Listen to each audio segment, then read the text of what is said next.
TV sound system, you know what it is. Select a hyper live and direct. You know what to do. Like, comment, share, and subscribe. This one, it's a big one. It's a massive one. This one, I'm super gassed about. I kind of kept this one under wraps, but I know that it kind of leaked out a little bit, and I know that a lot of people are going to be extremely excited by the guest who is sitting in front of me. Had to travel all the way down to London. It's a nice sunny day. It's been a glorious day. And what a wicked, wicked way to wrap up the evening by talking to, wow, how am I going to do this introduction? Legendary recording reggae artist from out of the UK. If he hasn't done it, it's not worth doing. The future is bright for him. He is still going touring around the world endlessly and effortlessly. And he's sitting right here in his studio. The man himself, the legend, living legend, Mr. Tippa Irie. How you doing? I'm good, brother. I'm good. I'm just relaxing today, taking it easy. Mm-hmm. I went to the gym. Okay. Little treadmill, little swim. Mm-hmm. And now I'm back out at the base, back at my studio, you know, just working as always. Is that like a typical Tippa Irie day away from the whole music thing? Yeah. I mean, normally I wake up, go for a little swim, and then, you know, start my day. There's always something going on in the office, or, you know, I speak to my manager. She lets me know what's going on, what we got to do, what I need to remember to do.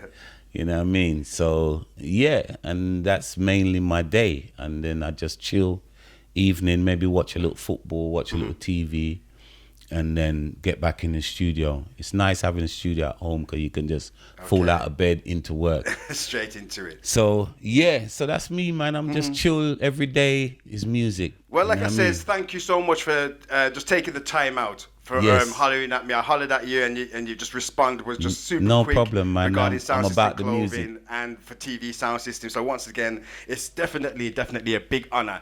I'm not going to go too far back. Okay. This is the very first time, people, that we are actually meeting. We spoke briefly on the phone once. Okay. And I kind of deliberately kept it on WhatsApp messages or a voice note because I didn't really want to talk to you over the phone and banter and then come here. I wanted to just come and see the great man himself and just man. Plug in the camera, press record, hold a conversation. So it's not really necessarily an interview. It's more of a conversation. All right. And I'm going to start it off because your career is massive. And for me, I'm going to give you my experience on when I first heard Tippa Irie. Yeah. I'm going to say shout out, reaching out to my sister Sandra. She was at that time there buying the records there. She's buying the Lovers Rock. She's buying the reggae, the fashion recording label, the green sleeves, all of that. Then she came back with one 12-inch. Okay. And the cover alone had me captivated. It was the track Complaint Neighbor. Okay. Now, if you remember, we're gonna put a picture of the cover up for the people to see. Put yourself back into that position there at that moment. How were things for you, Tippa Irie, at that time? Well, I mean, obviously, as a young artist coming up, I just got signed to Greensleeves. Okay. And, you know, the tune Complaint Neighbor, I was kind of inspired from Smiley. He done Police Officer. Yeah. So I just kind of wanted to do something similar, but from a different angle, different context. And obviously, us growing up in South London and basically, you know, growing up in blues dances. Yeah. You know what I mean? We used to be stringing up sound, making a lot of noise Friday, Saturday night. And then there used to be complaints, you know? Complaints from the neighbors about the music, you know, black people playing their music. You know, so obviously there was a lot of racial tension as well at that time for black people being in Britain, you know. What do they call it? No Irish, no dogs, no blacks, you know what I'm saying? So it was them time there. So, you know, for us, you know, so Complaint Neighbor just came about from that experience of us playing our music loud and them complaining about it. Yeah. And I just thought, you know, that would be a good idea for a song. I ran it by Chris Cracknell, who was head of A&R at Greensleeves at the time. Okay. And he loved the idea. So we just I wrote the lyric, I actually performed it on TV. There was a show called Black on Black. Yes. Back in the day. Vaguely remember. Yeah, Vaguely and remember. yeah, I performed The Complaint Neighbor on that show as well. I think it's ITV. Did that not chart? Just in the reggae charts. Oh, okay. It didn't go into the mainstream. It was just like Hello Darling went into the mainstream. Yeah. And then I did Hey Mama with the Black Eyed Peas. Yeah. That went into the mainstream. And then I did I'm an Arsenal fan. Up there you see the Emirates. Okay. I'm talking to a Tottenham man. But, I let him in, people. I let him in. But yeah, from there, I just basically, just carried on, and the tune actually came out, and it did okay. It got in. I think it got into the top 10 in the reggae charts. Yeah. But at that time, the song was just another experience of what I was going through at the time, and not just me, black people on a whole. So that was kind of like the inspiration for the song. Yeah. And since then, up until this present moment, I mean, like you said, you've had so many hits. Yeah. Hello, Darling, the big song with the Black Eyed Peas, which, to be honest, kind of went out of my head. Okay. You just reminded me about that one. Yeah, enough that work. whole time with your career, because it doesn't seem as though you've actually stopped. You seem to have just been consistent, even though for some people it might be like, oh, we haven't seen Tippa on the scene or something. Yeah. But Well, that's the done key. my research. I've seen that you've been constantly. Yeah, that's the key. I mean, you got to try to reinvent yourself. You know what I mean? Not really reinvent your identity, but you got to. I try to just make music, try to be versatile, and obviously you stay true to what you're used to or what you're good at. But then you got to also throw yourself out of the box and do. I've worked with different people like The Bug, who's like a house kind of DJ. And then I've worked with Charlie Tuna, who's from Jurassic 5, which is like hip hop. And then obviously I worked with Will.i.am, with Hey Mama. And then there's the lovers rock artists like Peter Huntingale, Lloyd Brown, Winsome, Janet Kay, all these people. Yeah, how do those international links come about? Like the Black Eyed Well, Peas? sometimes it's just people just reaching out, And for the Black Eyed Peas tune, I was in America and doing a little tour with me and my band, and I was playing in San Diego the night when I got the call. But I was just floating around the West Coast, just making links and doing shows. And there's this guy called Motivate, who's like a DJ, and I think he was Will.i.am's DJ. Okay. So I think he used to DJ for them when they must have done their PAs or whatever. But anyway, I did a tune for him, and Will.i.am must have heard the tune and loved the tune. In fact, I think he was in the building when I was voicing the tune. Okay. And then he came by and said, who the hell is that guy? You know what I mean? And the brother said, that's Tippa Irie from England. He said, wow, he's dope. I'm going to have something for him. So then they did Hey Mama, and they called me. I was in San Diego. I left from San Diego. I was staying in a place called Laverne, which is like east of LA. And then I got the call. So I went to check Will at his studio. I think it's a place called Glendale in Los Angeles. Okay. And went there, listened to the tune, and I said I'll take it back to where I was staying and live with it for a night and then come back and voice the next day. And so I just came back with cutie cutie, make sure you move your booty, shake that thing in the city of sin, and hey shawty, know you wanna party, and the way your body looking make me really feel. And he loved it, you know what I mean? So straight away I just went in. I was in there for about half an hour done, and he mixed it straight away. Very talented guy, Will.i.am. He just mixed it straight away, and told me what he was gonna pay me, and what percentage of the publishing he was gonna give me. I said cool, and that was it. And then I just left because they were finishing up their album, and then there was no Where Is the Love Yet or Shut Up or none of those tunes. So I just done it, and you just do a tune for a band, and they wasn't huge at the time. And then Where Is the Love became number one, and then they just blew up from there. So I got the call, you know, to come to Hollywood to make the video, and then I ended up touring with them. Okay. Off of that tune, you know, I did Glastonbury with them. We went on just before Paul McCartney, and I opened the show. You know what I'm saying? So what I used to do is do 2 songs before they come out. Okay. And I used to come out and do the 2 songs and then introduce the band. And then the second tune in the set would be Hey Mama. I'd do the tune and then leave. Okay. So that was, you know, amazing. And then I did a whole tour of Europe with them, you know, private plane, this, that. They were opening for Britney Spears, Mary J. Blige, a lot of the rock bands. So it was a great Any crazy opportunity. Stories? There's always crazy stories, but it's just what story to remember at this time. You know what I'm saying? Yeah. You know, but you know, it was just another experience for me, brother. You know what I mean? So, you know, but that was that. You know, that was Black Eyed Peas experience. That was nice. And then, you know, but I just find it easy to work with people because I just do what I feel. And most of the time, if you feel it, the song's not difficult to do for me. Have you changed your way of songwriting from your early days to the present moment now? And how do you go about writing a song? How does it? Is it a sit down, think about it process, or is it an everyday situation that comes to mind?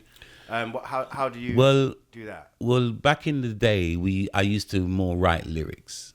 You know, I would sit down, a topic will come into my head, and then I write the lyric, and then if it's with the record label, I'd probably try to create something new or something original, you know what I mean? But if it was like I guess most of the time the stuff might be independent or, you know, for a label, any which one of them, you know, just make it happen, you know? Well, Massive is TV Sound System, Selector Hype, live and direct. Tippa Irie is live and direct. We're looking around the room. We're seeing the platinum, pure gold and platinum business going on.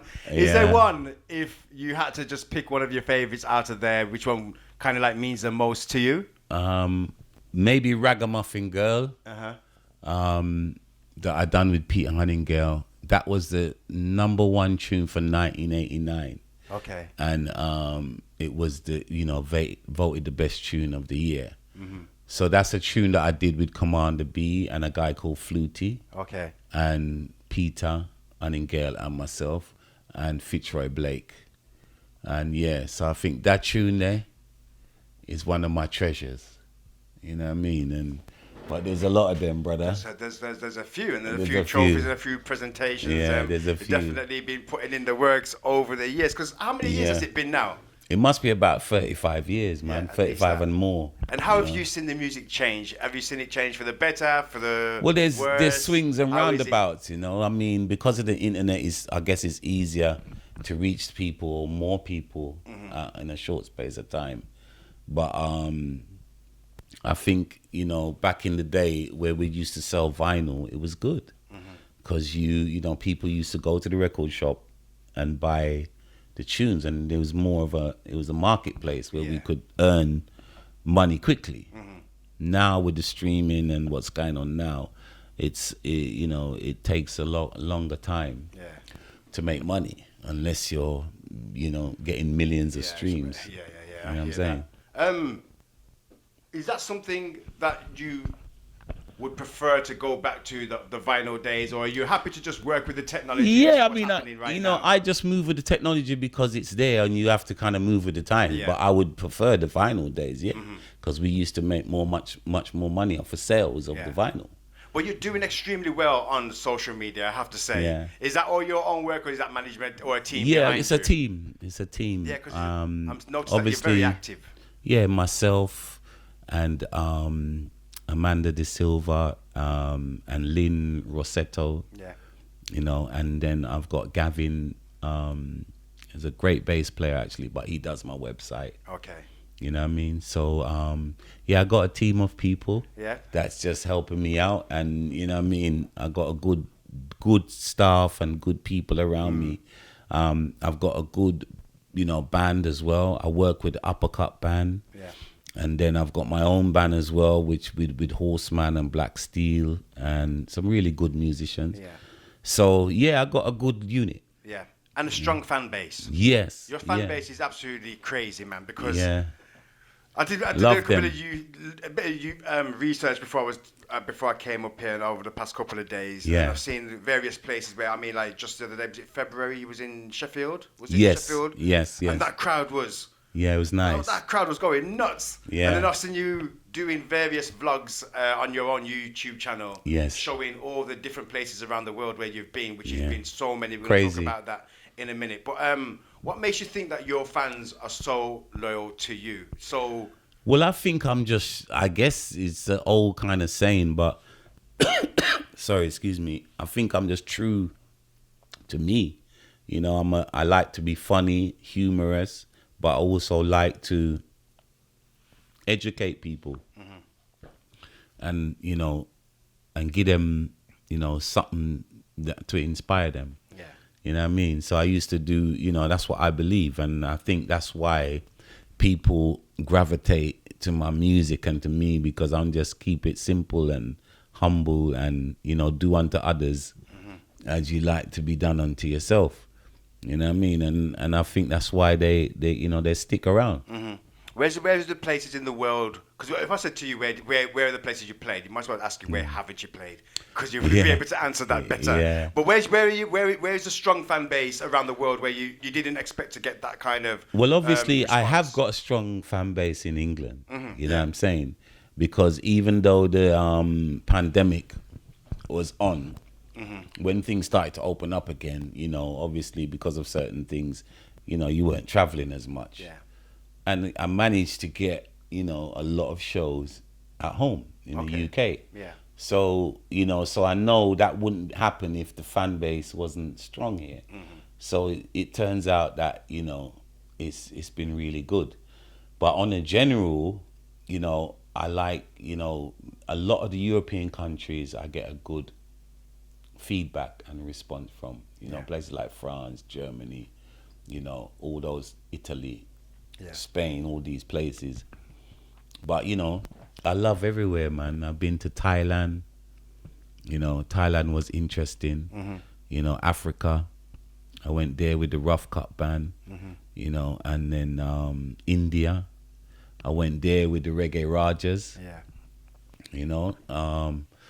So it's hard, Singapore. There's so much places, man. It's hard to kind of put a finger on, what I mean, where the majority are, but it's just worldwide. And that's a good thing as well, because that just shows how balanced your fan base is. Yeah. Rather than answering and saying it's that Is that particular place? No, man. The music is That's everywhere. You know what I mean? Because of the internet, music is everywhere. So you got fans all over the place. Some places where you don't even expect, but places like Mexico. Yeah. When I went there, I think that was the most pictures I ever took at a show, where people queuing up to take a picture with you.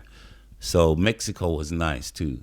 You know what I'm saying? Brazil, amazing out there as well. So, brother. Does it take its toll on you traveling when you? Nah, I'm not a party hard person. So I just, you got to kind of balance yourself, innit?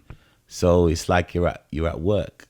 So you kind of have, as much as you're enjoying yourself, because my work is enjoyment. I love my work. You know what I'm saying? But as much as you're enjoying yourself, you know what I mean? You still got to know, so, well, all right, then I got a plane to catch tomorrow. So after the show, I got to go to the hotel, get some rest, and then wake up the next day to catch a flight. And then you check in the hotel. You reach the hotel, you check in, you put down your stuff, you relax. Might get a little rest, get a shower, sleep, and then you do the show. Okay.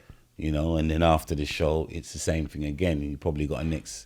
Because when I used to go to Asia, I used to, I would go to Bangkok.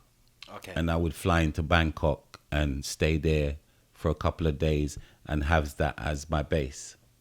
And then I would go to places like Pai, which is north of Thailand, and places like Chiang Mai, Chiang Rai, and Pattaya, all these places, and just do a little tour of that, and then I'd leave from there and go to Vietnam, and then from Vietnam to Cambodia, then from Cambodia to the Philippines, Manila, and those places like that, and then just come back to Bangkok, and then rest, and then fly out.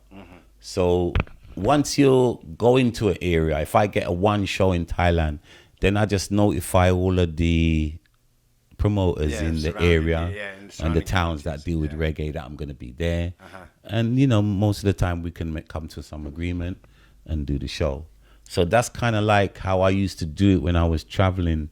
And anywhere I am, that's what I would do. If I go to America, I'd fly in, meet with the band, rehearse with the band, and then go on the road. And so it was the same kind of thing. So I kind of got used to doing that. You know what I mean? So that's ingrained. That's implanted into your schedule. Well, see, now. that's a lesson for some artists there now. This right there, what they just got. You know what I mean? I'm just showing you what I did and sacrifices that you have to make. Because when I got the opportunity with the Black Eyed Peas, I was doing a show for 200 people at the Belly Up in San Diego. I think it was $7 to get in. I was staying at my friend's house. I just stayed at his house because I could go there and chill with him. So I didn't need a hotel. So I stayed at my friend's, slept in his spare room, and then I got a call from Will.i.am. And if I wasn't there, I wouldn't have, they probably would have went with somebody else. But because I was there and I could deliver, it happened. So sometimes you just have to get up, make that move, and see and try to make your own luck. Because that opportunity could literally just be around the corner. And it definitely was for you. Just recently, we've seen you spending some time in Jamaica. Yes. Was that, it looked like a lot more of a leisure kind of thing. I didn't see that much music activity going on. But I did what was a the vibes little. like over there? I did a little, but basically we have a family home in Jamaica. So I had to go because of the pandemic. I hadn't gone out there because I was stuck here. Because of obvious reasons, which we won't go into. But so I had to. It'd been 2 years that we'd not been to the property, so I had to go out there and tidy up the property, paint the property, bring it back to how it should look. So that's basically what my mission was. So I went there to do that, and then while I was there, I went to King Jammy's studio, and I met with the King. And done a couple of little demos with him down there in the studio. And then I did a dub plate for Josh Skins, the guy from the Skins. That he came and visited me while I was in Jamaica. So I did a dub plate for him. So that was the only bit of music that I did in the whole month that I was there. Because we got some land in a place called Troy. And that's where my dad's buried. So I went up there as well to see my dad's grave. And to clean it up and you know just sit with him, you know what I'm saying? And I did that as well. I was up there for maybe about 5 days in the country. So it was really nice, man. And then I got to see a lot of my family, on my dad's side, on my mum's side.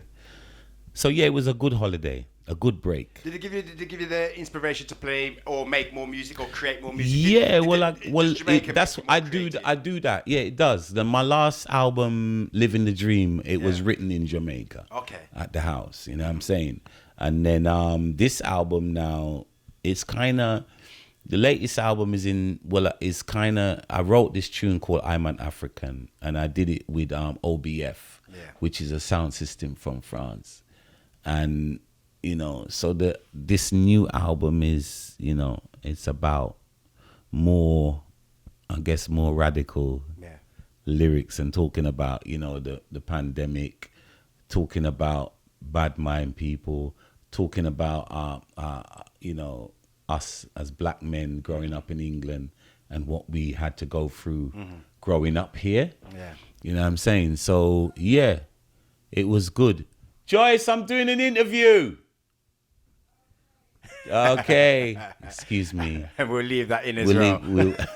Excuse me, but And a thing I was going to say, because I was going to entwine with what you was just saying as well, because I always, if ever get the chance to interview a fellow elder, sound man, or somebody in the music, especially who's from the UK, in them serious times there, you know, I've got three younger boys now. Yeah. Who's turning into grown men. Okay.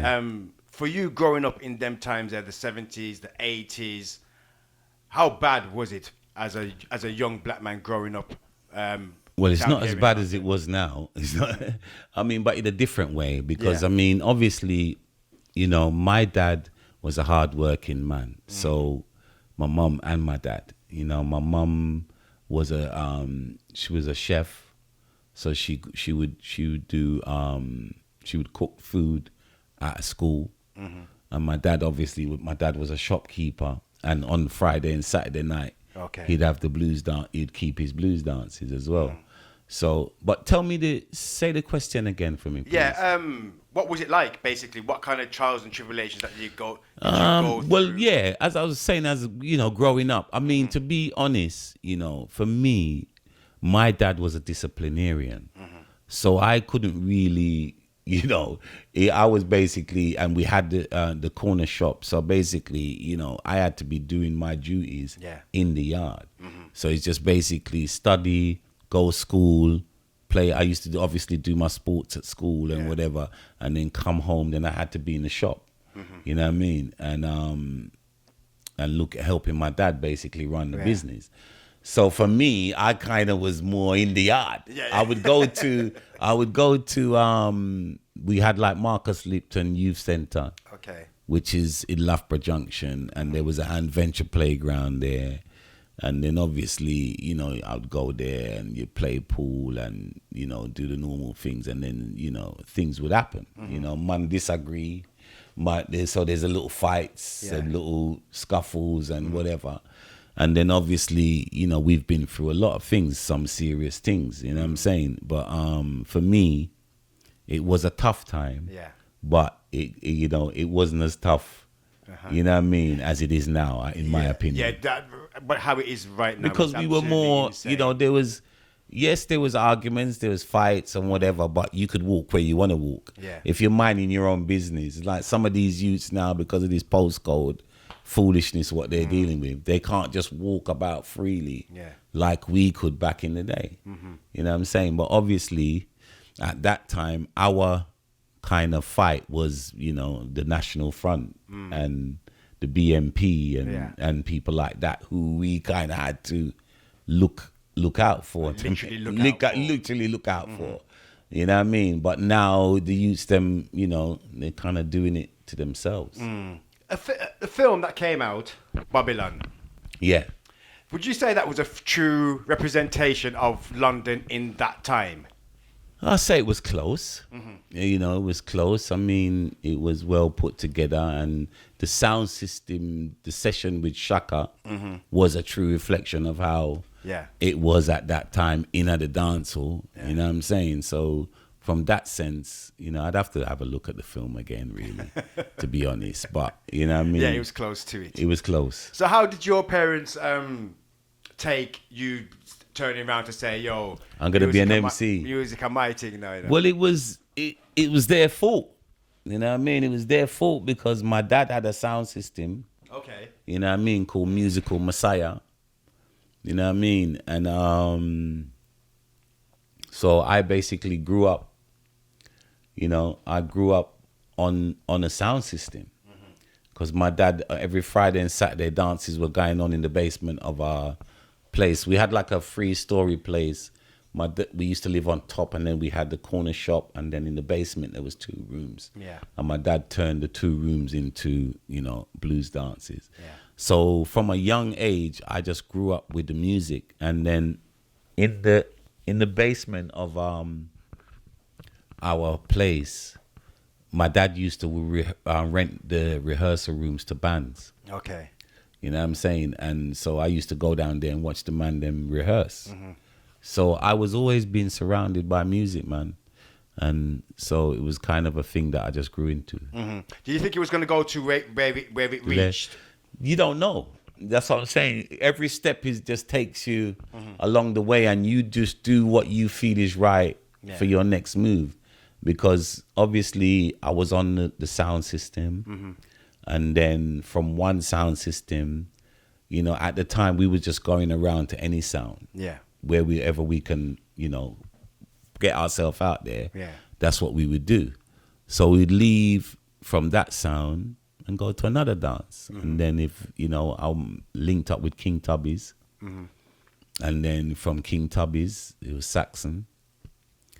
And then, and then from there, it went on to records. We're going to touch on Saxon sound. Yeah. What made them so dominating in that time? Because Saxon is a little bit before my era. Okay. When I came in, it was more like, it was Saxon. More juggling. But it was more on the juggling side. Okay. I kind of got Saxon World Clash, 94. Okay. That was when I said, okay, Saxon. Okay. So previous to that, when I Yeah. sit down with big man, them and they say, yo, Saxon did that, Saxon that. Yeah. You are here with Saxon. I went Saxon mash up, and I'm like, wow, Saxon was dominating. What made what? Because you was at the thick of it at that time as well. So Yeah, can you kind of break down why Saxon were so dominant? I mean, if you got to remember, there's so much. It's like a gulf of talent. You know what I mean? So Muslet and Dennis Rowe, they would just from their see talent, they're just gonna reach out to them and say, come and work with us, or come and DJ or sing on our sound. And that's basically what they did.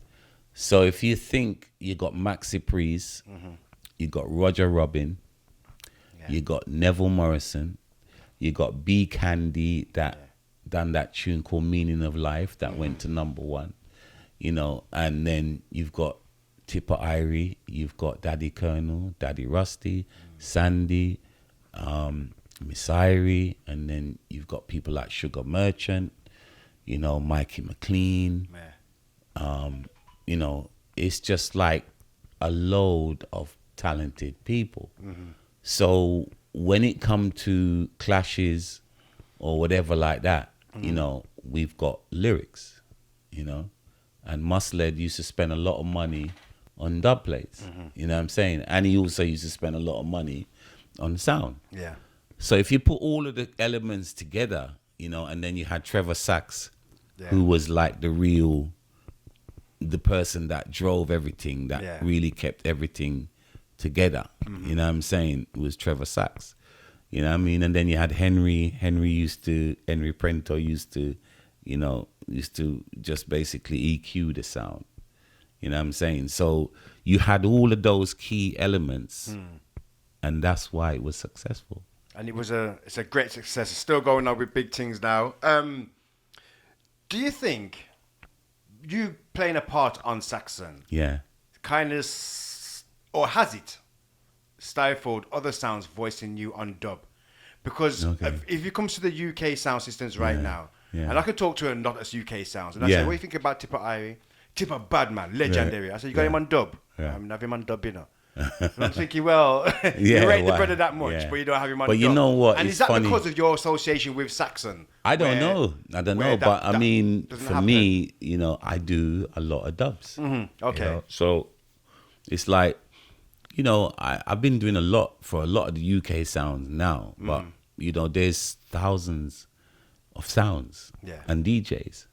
So there's always, you get the odd sound from Jamaica. I've been working with a guy called Papa Lenny from Bermuda, and I'm running Dubplate Central right now, which is basically I'm doing dub plates with a whole load of different artists. But, it don't stop. It don't stop. Every day I'm here. Because there is a conversation going around on the internet right now. Yeah. And the basic question is sound clash culture dead? Yeah, that's what I'm hearing. I mean, if it's dead, they killed it. You know what I'm saying? It's only the people them in the thing that can kill the thing. Yeah. You know what I mean? So the people them who claim to be, the figureheads of this thing, I want to kill the thing because, even the other day I went out and I went with my missus and it was a 60th birthday party. Yeah. And my brethren got some young guys to play. So there were some PAs like Peter Spence, Bonito Star, Tenor Star, and a few other artists. They did their thing. Yeah. and then after now it's just music till the close. So if you're at 60th birthday party, you know, you can't play 15 seconds of Natural Mystic or 15 seconds of Who the Cat Fit and you know, you got to play 3 minutes of those kind of tunes because we're adults and we want to dance with a woman. Yeah. You know, so it's like some of them still haven't got the sound training or, you know, training what they need to really play at these kind of events. And that's what I'm talking about. You know? There's going to be a lot of selectors listening who can take on board that exact same situation. Tell me the question again. Do you remember the question that you asked? Is sound system culture dead? Well, that's what I'm saying. You know, it's like, you know, and what I meant by that, sorry, I'd have to go back to what I just said. You know what I mean? Because I just lost my train of thought. But if you think about it, you know, they cut these dubs, you know, and they might, I don't know, do 2 minutes or whatever. But then they're playing them for like, you know, 10 seconds. Yeah. And then complain on the cost of dubs. So I don't understand. And that's why them kill it, because the way it's not entertaining. You know, there's a few of them that maybe can do it where it's really entertaining and you can get it. But a lot of the time it's boring. And so are you a fan of? Do you still follow sound class culture at all? Yeah, I mean, you know, I will. You know, I'm a music person, so you know, you kind of always try to have your finger on the pulse. Yeah, you know what I mean. And so for me, I listen to everything. I listen to all different type of music. I listen to you know, the new dancehall, just to listen, just to hear what's going on. So I would listen to Skilly Bang and listen to Popcorn and listen to, you know, but I like people like Assassin, you know, and, you know, so I listen to all the sides. Are those artists that you would work with as well? Well, if the opportunity came and it was right for me, then yeah. Somebody like Assassin, it would be nice to work with somebody like him. Agent Sasco is a very good artist. He writes good lyrics. And the new artist, them, you know, if it came along, then, you know, and it was right. But I'm not gonna just do a tune because it's a particular person. Because if what they're doing is not me, I'm not gonna do it. It's not gonna, you know what I'm saying? So, you know, what them guys are really standing for, what they're feeding the youths is not really what I'm about. So I don't really know if I would work with some of them. Okay, so we was just talking about is sound system culture dead. I want to ask you a question, right? And no, this is just my opinion. Yes. And I want you to just elaborate on what you think of what I'm saying. Okay. Yeah. So, Lovers Rock. Yeah. It kind of was the same scenario. Lovers Rock's dead. Okay. Could we say that the same people that was in it did kind of kill it? Because for me, what I'm trying to say is, when I see Lovers Rock and I watched the film, the Lovers Rock story and all that, and I just felt like Lovers Rock people kind of hogged it for themselves. Okay. In terms of like, if we look at reggae songs like a Bob Marley, or Freddie McGregor or John Holt song. Them songs get sung over again by Luciana, again by Cicela, again and again. It gets repetitive. But the Lovers Rock songs, is like, it's like the artist never wanted to let go of them, and it just stayed stagnant. And I don't know. You're not feeling it. It didn't seem like they wanted to pass it on to the younger generation. It was more like a fluid thing, and we had the elders them, and I don't know. I mean, I don't know. You have to tell me, because. No, I mean, I work with people like Peter Huntingale. Great artists, by the way. I'm not knocking any artists. Yeah. It's just the kind of way how. Yeah, no, I'm just trying to think about how you've asked the question. You know what I'm saying? Because at the end of the day, I mean, people make music and they try their best to get their music out there the best that they can. But if the music was played a bit more on the radio, it would help. Because if you look at stations like One Extra or Capital Extra, for instance, you know, there's none of the UK music no reggae Yeah. being played. It don't fit into their playlist, so Yeah. they're not going to play it. So in that sense, a lot of those avenues, apart from the community stations like the pirate stations or whatever, the mainstream avenues have not really accepted that music. You know what I'm saying? For it to really resonate with the youth them. You know what I'm saying? So all these things as a part to play, I think. You know, I don't think, you know, they want to hold on to it. I mean, obviously they just make the music, you put it out there, it's done what it's done back in the day, and now, you know, it's moved on. Yeah. But if you don't get no play, you don't get no say. Yeah. You know what I'm saying? Yeah. True thing still. I mean, yeah, because I'm still trying to figure out the question, but I know what you're saying. But it's like you're saying that they're keeping it for themselves, or maybe it just hasn't risen because there is a market for it, and there's a market. They have their market, so it's either you're into it or you're not. Yeah. You know what I'm saying? So it's the same with dancehall. Some people can't stand dancehall. True. Some people, you know, want to hear Beres and Cocotte and Freddie McGregor and Lucci. You know what I'm saying? Some people want to hear Skilly Bang, Popcorn, you know, Massacre, all these guys, which is more the younger audience. But I just feel, you know, for me, if them youths were speaking something more positive and more uplifting for their younger core audience, it would be more beneficial for us. Yeah. You know what I'm saying? But what are they really talking about? You know what I'm saying? For me, you know, it's not good that's what the youths they're feeding the youths them that. You know what I'm saying? And if I chat a lyric like I'm an African, you know, and you're really telling the youths them about what's going on in England and what we face as black people, them tunes, they don't get played on the radio. How frustrating is that for you? Well, it's frustrating because I know the tune that I done with OBF, I'm an African, that tune should be played on every radio station where there's urban music. Yeah.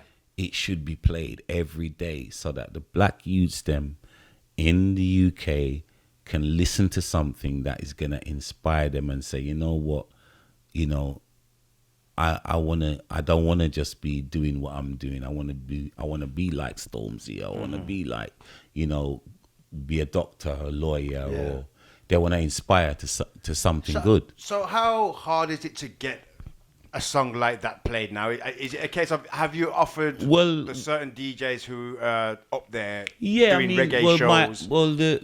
You know, it's the tunes come out there, and you know, obviously you have a mailing list, and you mail it out to them. But a lot of the time, music moves so fast, so they're getting all of this music, a load of music.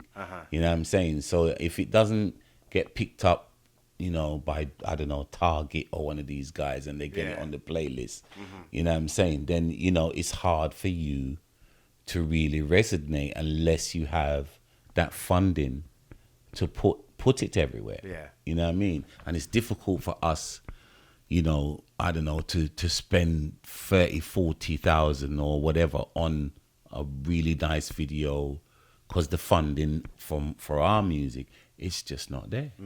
You know what I'm saying? So we, you know, obviously we generate a certain amount of funds, but for us it's difficult to just invest all in one tune. And then if it don't make it, then you're back to kind of square one. Yeah, you know what I'm saying? So you kind of have to balance it out and put it out there, promote it the best you can, spend what budget you can on it to try to get it to as much people as possible, and then see where it takes you. It's just like, if a tune's gonna take, after a while, you're gonna know, because the DJs them are gonna want to play it. You know what I'm saying? But it's getting it on the stations that make you make money when they play you. Okay. So we're still here. Tippa Irie is live and direct. Yes, my brother. About, like I said, it's not an interview. It's a conversation. Just sitting down, and as you're talking, things are just coming to mind. I never had no setting. All my interviews are always top of the head. Yeah. Just recently, we had the Grammy Awards taking place. Yes. A reggae band by the name of Soulja. Soulja. Yeah, they won. Them guys won from, I think they're from California, right? I believe so. Yeah. Which is a predominantly white reggae band. Yeah. Social media and the internet was in uproar, saying, "Who are these guys?" A lot of people are claiming that they've never heard of them. Yeah. Why did they get it? And so on, so forth, so forth. What's your take on it? Have you heard of Soulja? Have you heard their music? Yeah, I've heard for them. There's a lot. They're part of like a scene out in California there.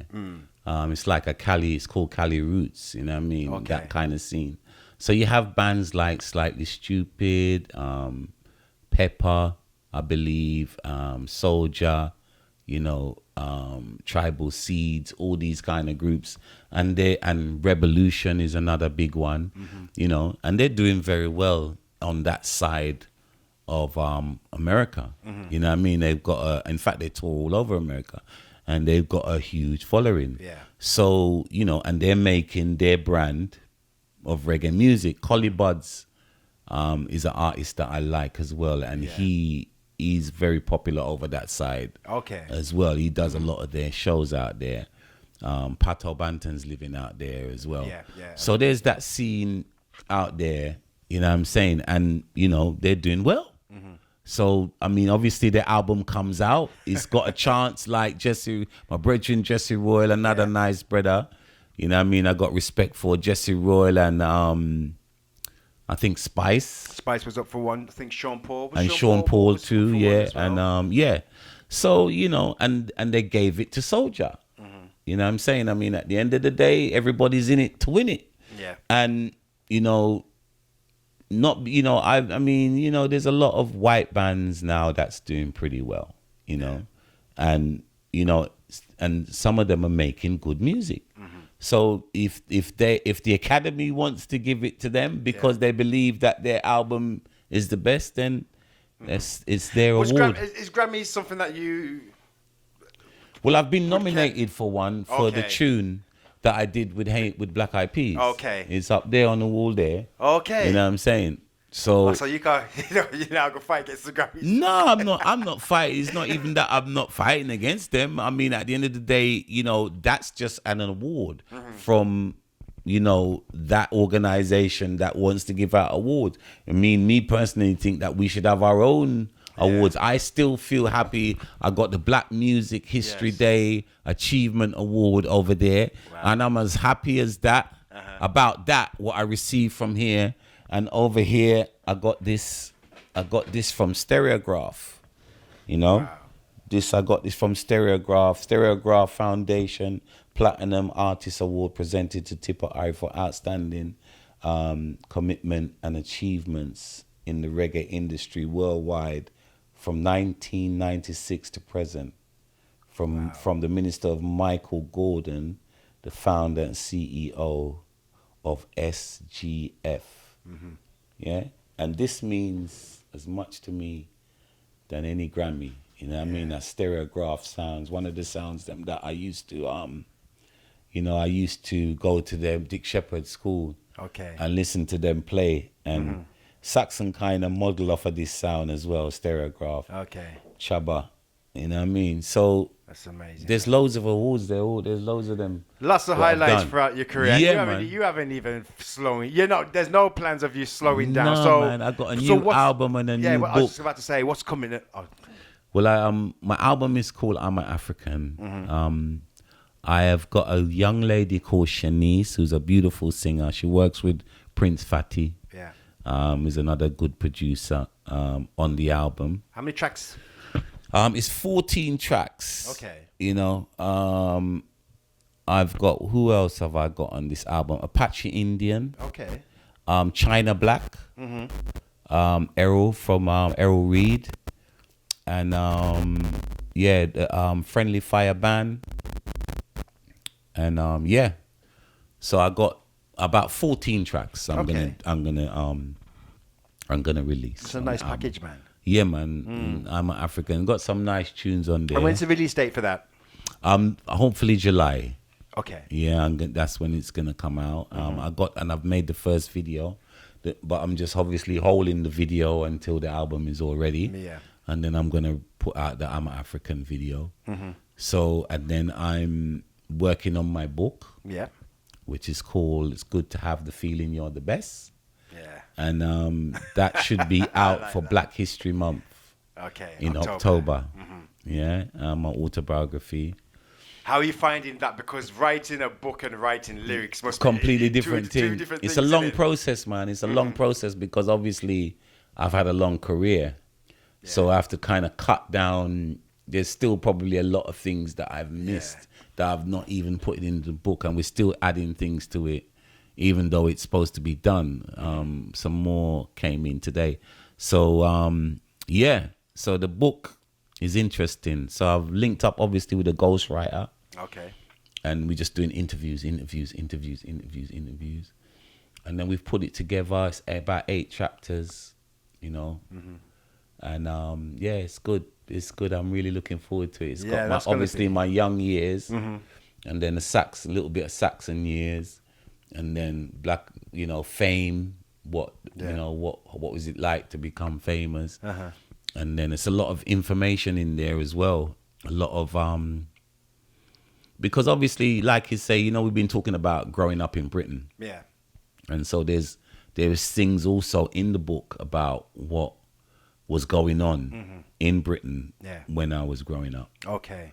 So people should look forward to it, man. That's going to be a fantastic read, man. Because man. This is the reason why we're doing all these things right now. Yeah. Is documenting history, because if we don't document it, we have it, especially with our culture, sound system culture and reggae culture. There are books out there. There is, but we're still got to keep these documentations. That's right. Keep these That's things right. going. Because they'll be alive. They'll be there when we're gone. 100%, man. So tour days. I've seen a lot of festivals this year. Yeah. A lot of the festivals. How do you find the festival runs compared to a normal event, or would you say a normal? Festivals are wonderful, man. With me, I'm playing at the Jubilation Festival at Brocco Park with my band. So I'm looking forward to that. And, when you can go out as an artist and you can go out with a team of people and really present your music, there's nothing better than that. Because sometimes because of budget or whatever, we have to cut corners or we can't really present ourselves the way that we want to. But now I'm just trying to stop, shortchanging myself. Okay. And the people. I just want to go out with my band and then present my show, and hopefully people will enjoy it. But I love the festival circuit. It's the best time of year for me because I'm busy, I'm active and up and down and doing shows. Yeah, sorry about that, guys. No problem. Well, like I said, I want to say thank you for taking the time out. It's been my brother. Close to an hour. Well, what we're going to do, I want you to watch this because I still think we can do it better. Okay. Yeah, so I'm just saying, we'll roll and see what you make of this, and then obviously, if we'll have a look at it together. Okay. And because I think we can do it better. Okay. You caught me off guard. Okay, so once again, Tippa Irie, thank you so much for taking the time out. Enough respect each and every time. TV Sound System Selector Hype. We're out 1, and you may see us again. Yes. For part 2. Proper 2. All right, bless. Respect every part time. 2. Respect.